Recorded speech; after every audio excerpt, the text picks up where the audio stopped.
1941 m.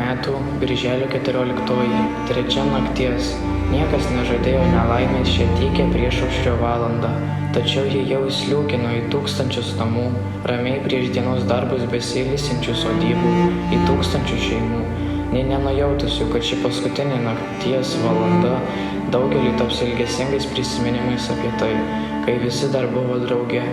Niekas nė nesapnavo, kad išaušusi diena į šipulius sudaužys jų pasaulį, sutraiškys likimus, suluošins gyvenimus.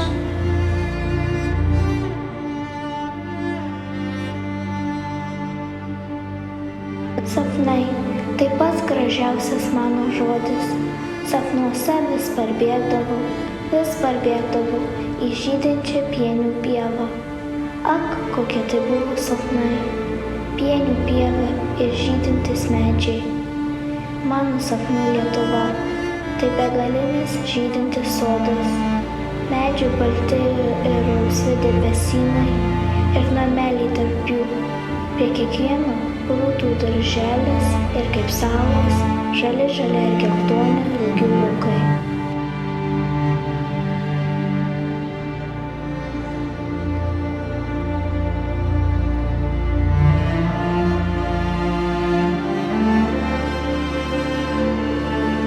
Aš jau didelė, man 5. Jaučiuosi pakankamai suaugusi, kad nueičiau į Lietuvą. Kur yra Lietuva, puikiausiai žinau. Ji yra ten, kur vakarais leidžiasi saulė, kur tarpeklių savo srovę žemyn neša upė. Kelias visiškai aiškus ir net patogus. Reikia tik palaukti vakaro, kad galėčiau eiti tiesiai paskui saulę. Žinau, kad Lietuva toli. Toli yra ten, kur nesimato, kur nieko nesimato, kur stypso paskutinės regimos medžių viršūnės ir dar truputuką, kiek tik valioja, va ten jau yra toli. Tai bus staigmena, niekam nieko nesakysiu, imsiu ir nueisiu Lietuvon. Brendu per ledinį šaltį, einu gana ilgai. Kelrodė saulutė akimirksniu slysteli už kalno kupros ir oras ima žaibiškai vėsti.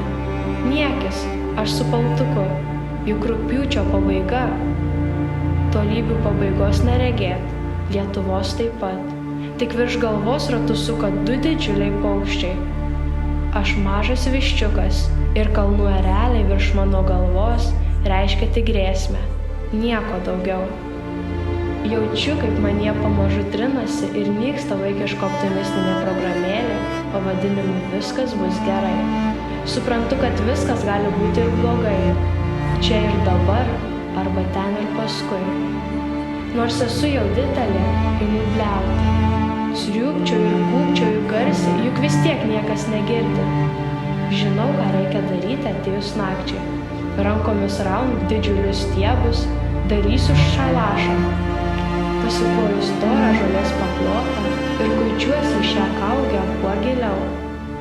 Savo kvapu šildydama lizdelio ertmę susisukusi kamuoliuką, dar mėginu iš žolelių susikonstruoti mažytą žaislinę lietuvytę, kad iki valios ją pasigrožėčiau. Pabundu vos prašvitus ir netrukus netoli upės randu išsekusius savo tėvelius. Visą naktį praieškojusiu savo viščiuko. Džiaugiuosi, radusi tėvelius, tik liūdna, kad Lietuvos neradau. Dabar jau žinau, kas tai yra toli.